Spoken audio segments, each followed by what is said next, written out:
সুপ্রিয় দর্শক, আসসালামু আলাইকুম। আপনাদের সবাইকে স্বাগত জানাচ্ছি এখনকার আলোচনা। আপনাদের সঙ্গে আছি আমি সিরাজুল ইসলাম। দর্শক, একটি পাহাড় থেকে কি মধ্যপ্রাচ্যের চূড়ান্ত যুদ্ধ হতে যাচ্ছে?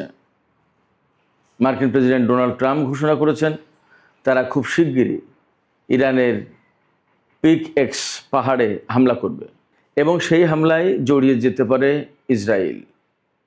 প্রশ্ন হচ্ছে, পিক এক্স পাহাড়ে কি আছে? এদিকে ইরানের আইআরজিসি পাল্টা হুঁশিয়ারি উচ্চারণ করে বলেছে, এই ধরনের হামলা যদি হয় তাহলে পুরো মধ্যপ্রাচ্যে ভয়াবহ যুদ্ধ শুরু হবে এবং ইসরায়েলের প্রতিটি কোনায় কোনায় ইরান হামলা চালাবে। ইসরায়েলকে লক্ষ্য করে 500 খাইবার শেখান ক্ষেপণাস্ত্র ছুড়বে। এদিকে হরমুজ প্রণালী এলাকায় ইরান 10,000 স্নাইপার মোতায়েন করেছে। অন্যদিকে ইয়েমেন যে সৌদি আরবের উপর নৌ অবরোধ আরোপ করেছে তার আওতায় তার অংশ হিসেবে সৌদি আরব থেকে তেলবাহী 2টি জাহাজ যাচ্ছিল, সেই 2টি জাহাজকে ফেরত পাঠিয়েছে। বাব আল মানদেব প্রণালী ক্রস করতে দেয়নি।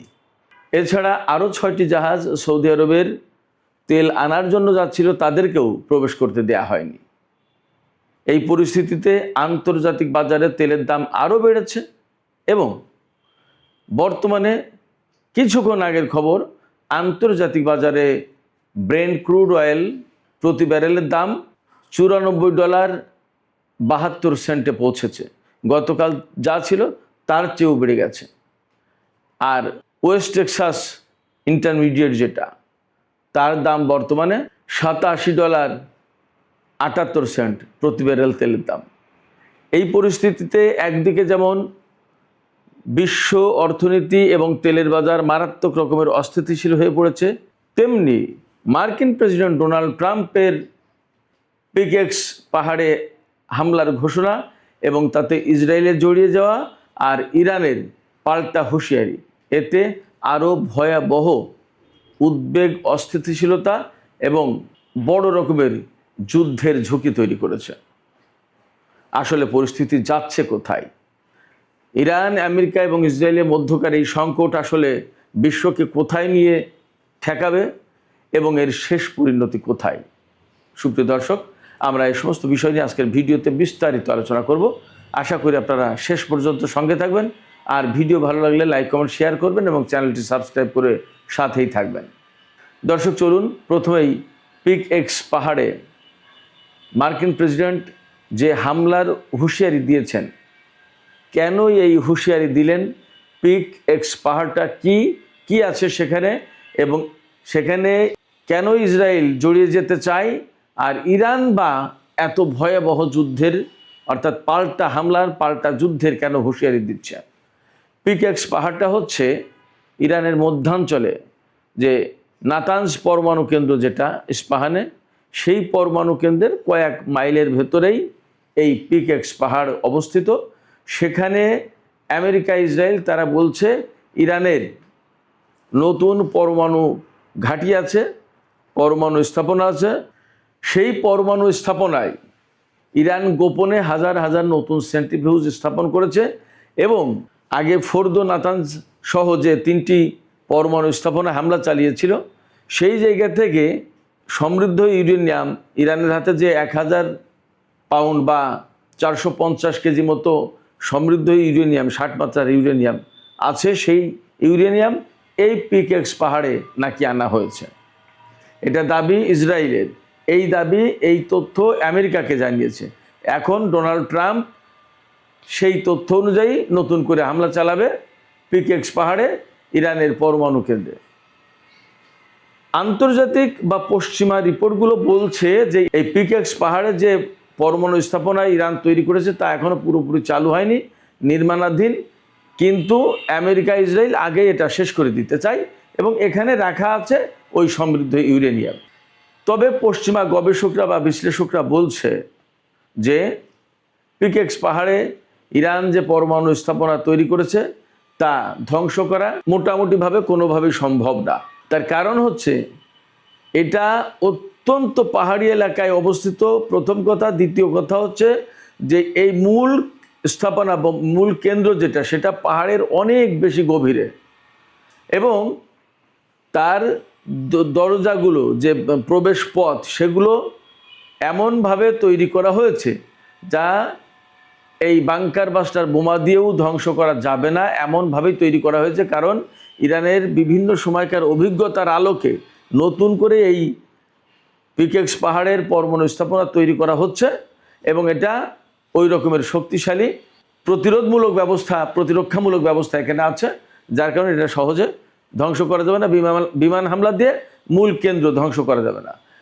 এই কেন্দ্র যদি নস্যাৎ করতে হয় বা এখান থেকে যদি সমৃদ্ধ ইউরেনিয়াম নিতে হয়, তাহলে এখানে স্থল অভিযান চালানো ছাড়া কোনো বিকল্প উপায় নেই। বাট স্থল অভিযান চালাতে গেলে সেটা হবে আরও অনেক বেশি ঝুঁকিপূর্ণ, অনেক বেশি প্রাণঘাতী এবং ভয়াবহ চ্যালেঞ্জিং। কারণ এত পাহাড়ের গভীরে গিয়ে অজানা অচেনা লোকেদের পক্ষে এখানে অভিযান চালানো কঠিন ব্যাপার। ঠিক যেহেতু এটা নতুন একটা প্রতিষ্ঠান স্থাপনা, সে কারণে তার প্রতিরক্ষার জন্য ইরান ওই রকমই সম্ভাব্য সব ধরনের উপায় অবলম্বন করেছে, সব ধরনের ব্যবস্থা রেখেছে। অতএব স্থল অভিযান চালাতে গেলে মার্কিন বা ইসরায়েলি সেনাদের প্রচুর ক্ষয়ক্ষতি হবে, তাতে কোনো সন্দেহ নেই। এখন প্রশ্ন হচ্ছে, এই যে ইসরায়েল এবং আমেরিকায় এই হামলায় জড়িত হবে বা এই হামলা চালাবে, ইরান কি করবে? ইরান এখানে পরিষ্কার করে বক্তব্য দিয়েছে, যদি এই ধরনের কোনো হামলা চালায় আমেরিকা ইসরায়েল, তাহলে ইরানের আইআরজিসির পক্ষ থেকে পরিষ্কার বার্তা দেওয়া হয়েছে যে একদম সাথে সাথেই ইসরায়েলের বিরুদ্ধে ভয়াবহ হামলা শুরু হবে, পুরো মধ্যপ্রাচ্যে হামলা ছড়িয়ে পড়বে, এবং ইসরায়েলের প্রতিটি কোনায় কোনায় হামলা চালানো হবে, প্রতিটি কর্নারকে লক্ষ্যবস্তু করা হবে, এবং অন্তত 500 খাইবার শেখান ক্ষেপণাস্ত্র ছোড়া হবে ইসরায়েলকে লক্ষ্য করে। খাইবার শেখান ক্ষেপণাস্ত্রটা কি? খাইবার শেখান ক্ষেপণাস্ত্র হচ্ছে হাইপারসনিক ক্ষেপণাস্ত্র। এই ক্ষেপণাস্ত্রের পাল্লা হচ্ছে 2000 কিলোমিটার, অর্থাৎ ইরান থেকে ছুড়লে 2000 কিলোমিটার দূরের লক্ষ্যবস্তুতে আঘাত হানতে সক্ষম, এবং এটা 1.5 টন 1500 কেজি ওয়ারহেড বহন করতে পারে। একটা ওয়ারহেডের ওজন 1500 কেজি, অর্থাৎ 1.5 টন 37.5 মন। এইরকম একটা ওয়ারহেড বিস্ফোরিত হলে সেখানে কি হবে আপনি কল্পনা করেন। ইরান বলেছে অন্তত 500 খাইবার শেখান ইসরায়েলে মারা হবে। তাহলে ইসরায়েলের অস্তিত্ব থাকবে কিনা সেটা নিয়েই তো প্রশ্ন। এখানে আরেকটা তথ্য দিয়ে রাখি, আমেরিকা ইসরায়েলের কাছে কিন্তু হাইপারসনিক ক্ষেপণাস্ত্র মোকাবেলার কোনো প্রযুক্তি নেই।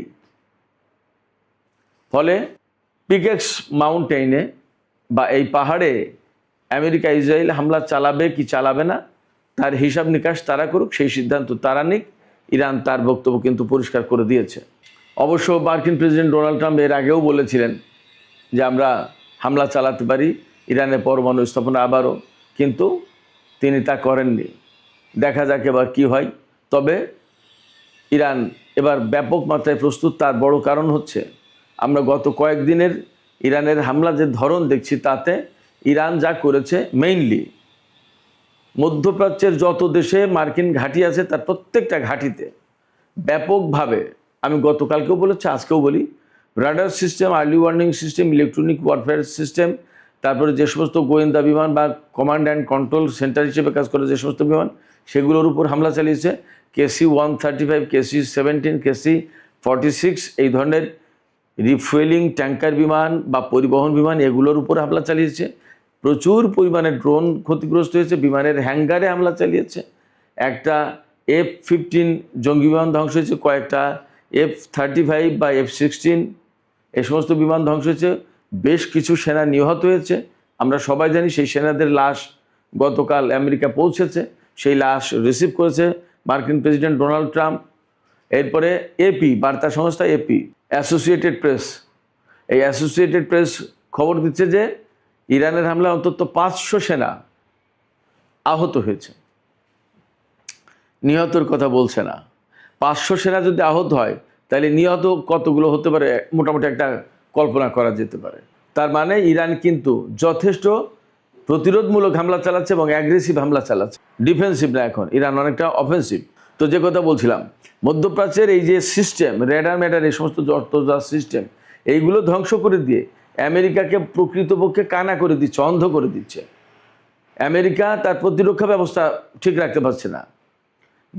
ইরান যে বিমান হামলা চালাবে বা ক্ষেপণাস্ত্র বা ড্রোন হামলা চালাবে, এই সমস্ত হামলা চালালে সে শনাক্ত করতে পারবে না এবং সেগুলোকে ধ্বংস করতে পারবে না। গতকালকে শুনলাম যে কুয়েতের আকাশে ইরানের ড্রোন ঘুরে বেড়াচ্ছে, হয় গোয়েন্দা ড্রোন অথবা শনাক্ত করছে কোনো কিছু, যাই হোক সেই ড্রোন নিরাপদে ঘুরে ফিরে আসলো, কিন্তু আমেরিকা সেই ড্রোনকে কিছুই করতে পারেনি। তার মানে দাঁড়াচ্ছে, মোটামুটিভাবে ধরে নেওয়া যায় যে কুয়েতের আকাশ প্রতিরক্ষা ব্যবস্থা বা early warning system, radar system, এই সমস্ত সব কিছু ধ্বংস হয়ে গেছে। একইভাবে বাহরাইন, সংযুক্ত আরব আমিরাতেও চলছে। এবং গতকালকেই তো আমি বলেছিলাম যে জর্ডানের যে পরিমাণে হামলা চালাচ্ছে ইরান, তাতে আগামী আর 4-5 দিন যদি এইভাবে হামলা চালায়, তাহলে জর্ডানের বিমান ঘাঁটিগুলো আর সচল থাকবে না, অচল হয়ে যাবে। এরই মধ্যে কয়েকটা গেছে। এবং মার্কিন প্রেসিডেন্ট ডোনাল্ড ট্রাম্প, এই যে মার্কিন সেনা নিহত হলো জর্ডানে এবং ক্ষয়ক্ষতি হচ্ছে, এর জন্য জর্ডানকে দায়ী করেছে। তিনি বলছেন যে এগুলো আসলে জর্ডানের হাতে দিয়ে আমরা ভুল করেছি, এগুলো নিজেদের জিনিস নিজেদেরই রক্ষা করার দরকার ছিল। আসলে কি ব্যাপারটা তাই? ব্যাপারটা হচ্ছে যে জর্ডানের কি ক্ষমতা আছে মার্কিন ঘাঁটি রক্ষা করবে? ওখানে তো মার্কিন সেনারাই টিকতে পারছেন, জর্ডান কি করবে? আমরা নতুন করে আরেকটা খবর পাচ্ছি যে হরমুজ প্রণালী এলাকায়, হরমুজ প্রণালীর যে উপকূল, এই উপকূল জুড়ে ইরান অন্তত 10,000 স্নাইপার মোতায়েন করেছে। তার মানে আশঙ্কা করা হচ্ছে বা ধারণা করা হচ্ছে ইরানের দক্ষিণ উপকূল দিয়ে আমেরিকা স্থল অভিযান চালানোর চেষ্টা করতে পারে। যদি তাই চালায়, তাহলে এই স্নাইপারগুলো আমেরিকার সেনাদের জন্য ভয়াবহ প্রাণঘাতী হয়ে দাঁড়াবে। এদিকে সৌদি আরব, কুয়েত, বাহরাইন, এই সমস্ত দেশে গতকাল আমরা বিভিন্ন মাধ্যম থেকে খবর পাচ্ছি যে ছোটোখাটো বিভিন্ন জায়গায় বিক্ষোভ হয়েছে। তাদের দাবি, অর্থাৎ কুয়েত, বাহরাইন, সৌদি আরব, এই সমস্ত জায়গায় মার্কিন ঘাঁটি থাকার কারণে ইরান এই সমস্ত দেশে হামলা চালাচ্ছে, ড্রোন হামলা চালাচ্ছে, ক্ষেপণাস্ত্র হামলা চালাচ্ছে এবং আমেরিকাও সেখান থেকে হামলা চালাচ্ছে। এই যে প্রতি মুহূর্তে বিস্ফোরণ ভয়াবহ একটা প্যানিক সৃষ্টি করছে, জনজীবনকে একদম অস্থির করে তুলেছে, ভয়ের ভিতরে ঠেলে দিয়ে, উদ্বেগ উৎকণ্ঠার ভিতরে ঠেলে দিয়েছে। এর জন্য মূল দায়ী হচ্ছে মার্কিন ঘাঁটি। অর্থাৎ মার্কিন ঘাঁটি যদি না থাকতো, তাহলে এই অবস্থা তৈরি হতো না। এই সমস্ত দেশের জনগণের বক্তব্য হচ্ছে এই সমস্ত দেশের সরকার আমেরিকার ঘাঁটি তৈরি করতে দিয়ে আজকে এই বিপদ ডেকে এনেছে। বাস্তব একটা কথা বলি, গতকালকে কুয়েত থেকে আমাকে একজন মেসেজ পাঠিয়েছে, ভদ্রলোকের নাম প্রকাশ করছি না, কিন্তু আমাকে মেসেজ পাঠানোর মূল কারণ হচ্ছে, হোয়াটসঅ্যাপে মূল মেসেজ পাঠিয়েছে, এর মূল সূত্রটা হচ্ছে, একসময় আমি যে গাড়িটা ব্যবহার করতাম সে গাড়ি সে চালাতো, সে এখন কুয়েতে গেছে, এই তো মাস 2-3 হলো। সে গতকালকে বলল যে স্যার, এত ভয়াবহ হামলা হয়, ইরানের ক্ষেপণাস্ত্র এসে যখন আঘাত করে তখন বিল্ডিংগুলো থর করে কাঁপে, মনে হয় ভূমিকম্প, মনে হয় যে কখন না জানি বিল্ডিং ধসে পড়ে। প্রতিটা মুহূর্তে মনে হয় যে জীবন অনিশ্চিত, যে কোনো মুহূর্তে মারা যাব, কখন কি হয় বলা যায় না, এত ভয়ঙ্কর একটা পরিস্থিতি। বলে যে আমি প্রথম যখন এসেছি তখন এতটা ছিল না, কিন্তু এখন যে সমস্ত ক্ষেপণাস্ত্র হামলা হয় সেগুলো ভয়াবহ, অনেক বড় বড় বিরাট বিস্ফোরণ ঘটে। বললো যে বিস্ফোরণ যখন ঘটে তখন আগুনের হলকা ছোটে। এইগুলো তো প্রতিনিয়ত, প্রতিদিন, প্রতিক্ষণ বাহরাইন, কুয়েত, সৌদি আরব, সংযুক্ত আরব আমিরাত, কাতার, জর্দান, এই সমস্ত দেশের জনগণকে দেখতে হচ্ছে, এই প্যানিকের ভেতরে তাদেরকে থাকতে হচ্ছে। শুধু তাই না, ইরান যে শুধুমাত্র মার্কিন ঘাঁটিতে হামলা চালাচ্ছে ব্যাপারটা তা কিন্তু এখন না। গতকালকে বাহরাইনের একটা হোটেলে, যেখানে মার্কিন সেনারা ছিল, সেই হোটেলে ইরান ড্রোন হামলা চালিয়েছে এবং সেই হোটেলে আগুন জ্বলছে। ড্রোন বা ক্ষেপণাস্ত্র হামলা চালিয়েছে, আগুন জ্বলছে। তো সেখানে হোটেল, তো সেখানে তো বেসামরিক লোকজন থাকার কথা। এবং এই যে হোটেলের খবর ইরান পাচ্ছে কি করে? বিভিন্ন দেশের বেসামরিক লোকজন ইরানকে তথ্য দিচ্ছে যে এখানে মার্কিন সেনা আছে বা এই ঘাঁটিতে এই আছে, ইরান সেখানে হামলা চালাচ্ছে। তো এই পরিস্থিতিতে যা দাঁড়াচ্ছে যে এই সমস্ত দেশে একসময় বড় রকমের গণবিস্ফোরণও ঘটে যেতে পারে, কিছু বলা যাচ্ছে না যা পরিস্থিতি। একসময় সরকার বিরোধী আন্দোলনও তৈরি হয়ে যেতে পারে যা পরিস্থিতি। কোনো কিছু আসলে বোঝা মুশকিল, নিশ্চিত করে বলা যাচ্ছে না।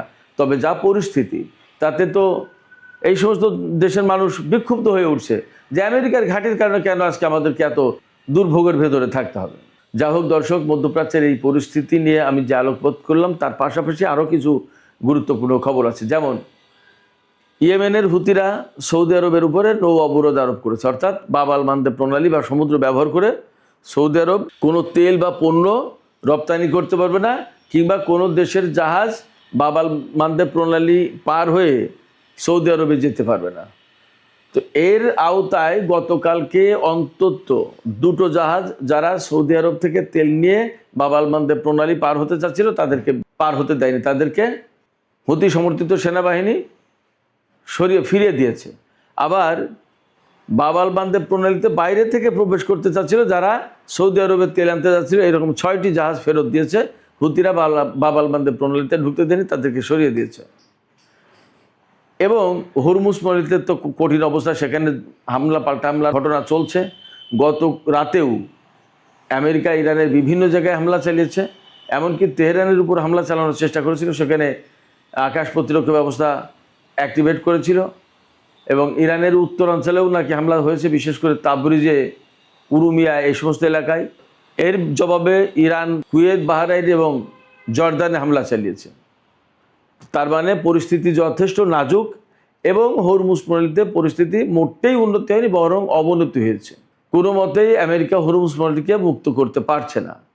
শুধু তাই না, গতকাল মার্কিন কংগ্রেসে যুদ্ধমন্ত্রী পিট হেগসেথকে তলব করা হয়েছিল, সেখানে তিনি নতুন করে আরও $87.5 বিলিয়ন চেয়েছে যুদ্ধের ব্যয় মেটানোর জন্য। এবং তিনি জানিয়েছেন যে $37.5 বিলিয়ন এ পর্যন্ত খরচ হয়েছে যুদ্ধের। কিন্তু আমেরিকানরা বা কংগ্রেসম্যানরা সবাই বলছে যে পিট হেগসেথ যে খরচের কথা বলছে এটা কম, গোপন করছে, খরচের চেয়ে আরও অনেক বেশি হয়েছে। এবং কংগ্রেসম্যানরা পিট হেগসেথকে, যুদ্ধমন্ত্রীকে, চেপে ধরেছিল যে আপনারা যুদ্ধ বলেছিলেন যে সব কিছু শেষ, ইরানের সমস্ত সামরিক সক্ষমতা শেষ, পরমাণু স্থাপনা ধ্বংস করে দিয়েছেন, এখন নতুন করে আবার হামলা চালাচ্ছেন এবং যুদ্ধের জন্য এত বিরাট বাজেট চাচ্ছেন কেন, কি হয়েছে, ঘটনা কি, যুদ্ধ কবে শেষ করবেন? কিচ্ছুর জবাব দিতে পারেনি মার্কিন যুদ্ধমন্ত্রী। এই পরিস্থিতিতে একদম মধ্যপ্রাচ্যের অবস্থা আরও অনিশ্চিত হয়ে পড়েছে, এতে কোনো সন্দেহ নেই। এই জায়গা থেকে তেলের দাম নতুন করে বেড়ে গেছে। আজকে আমি যখন এই ভিডিও করছি তার একটু আগে খবর নিলাম, আন্তর্জাতিক বাজারে ব্রেন্ট ক্রুড অয়েলের দাম প্রতি ব্যারেল $94.72, আর ওয়েস্ট টেক্সাস ইন্টারমিডিয়েট যেটা, সেটা প্রতি ব্যারেল তেলের দাম $87.78। এগুলো সব অপরিশোধিত তেলের দাম, পরিশোধিত তেলের দাম আরও বেশি। এখন যদি প্রায় $95 হয় এক ব্যারেল তেল, তার মানে এই যে ইরান এবং আমেরিকার মধ্যে যে যুদ্ধবিরতি চুক্তি 17 এপ্রিল সই হয়েছিল ইসলামাবাদ সমঝোতা স্মারক, তারপরে তেলের দাম কিন্তু ব্যারেল প্রতি $70 নিচেই চলে এসেছিল। আমরা যদি $70 ধরি তাহলে এখন 95, তার মানে $25 বেড়ে গেছে ব্যারেল প্রতি, তার মানে 3 ভাগের 1 ভাগ দাম বেড়ে গেছে আরও। এই পরিস্থিতিতে বিশ্ব অর্থনীতি, বিশ্ব তেলের বাজার আবার অস্থিতিশীল হয়ে পড়েছে, আবার চরম অনিশ্চয়তা তৈরি হয়েছে। এর ভিতরে আমেরিকা, ইসরায়েল যদি ইরানের উপরে ওই যে পিকেক্স পাহাড়ে হামলার কথা বলা হচ্ছে, সেখানে যদি হামলা চালায় তাহলে ইরান এই যুদ্ধ আরও বিস্তৃত করবে এবং ইসরায়েলের উপরে মারাত্মক আঘাত করবে। হরমুজ প্রণালী, বাব আল মানদেব প্রণালী আরও কঠোর হবে। তাহলে বিশ্ব ভয়াবহ অর্থনৈতিক সংকটের মুখে পড়বে, এতে কোনো সন্দেহ নেই। এই অবস্থায় আমেরিকা এই ঝুঁকি নেবে কিনা, ইসরায়েল এই ঝুঁকি নেবে কিনা, বিশ্ববাসী, বিশেষ করে রাশিয়া, চীনের মতো প্রভাবশালী দেশ, ব্রিটেন, ফ্রান্স, জার্মানি, এইরকম সমৃদ্ধ অর্থনীতির দেশ, তারা এই ঝুঁকি নিতে যাবে কিনা সেটা হিসাব করা দরকার, তাদের বিবেচনা করা দরকার। এবং তারা আমেরিকার বিরুদ্ধে কোনো কিছু বলবে কিনা সেটাও তাদের বোঝা উচিত। সুপ্রিয় দর্শক, এখনকার আলোচনা এখানে শেষ করতে চাইছি। আলোচনা শেষের আগে আপনাদের মতামত জানতে চাই, আপনারা কি ভাবছেন? আসলে আমেরিকা, ইসরায়েল কি ইরানের পরমাণু স্থাপনা, যেটা পিকেক্স পাহাড়ের কথা বলা হচ্ছে, সেখানে কি হামলা চালাতে যাচ্ছে? এবং যদি হামলা চালায় তাহলে কিন্তু ইরান পাল্টা জবাব দেওয়ার হুমকি দিয়েছে ইসরায়েলের উপর। প্রতিটি কর্নারকে তারা লক্ষ্যবস্তু করবে। ইরান কি এই হুমকি বা এই হুঁশিয়ারি বাস্তবায়ন করতে পারবে? কি মনে হয়? সেখানে বলা হয়েছে ইরান 500 খাইবার সেখানে হাইপারসনিক ক্ষেপণাস্ত্র ব্যবহার করবে। এটা কি সম্ভব কিনা ইরানের পক্ষে? আপনাদের মতামত জানিয়ে কমেন্টে লিখতে পারেন। আর ভিডিও ভালো লাগলে লাইক, কমেন্ট, শেয়ার করবেন এবং চ্যানেলটি সাবস্ক্রাইব করে সাথেই থাকবেন। দর্শক, এখনকার আলোচনা এখানেই শেষ করতে চাইছি। আপনারা সবাই অনেক অনেক ভালো থাকুন। আল্লাহ হাফেজ।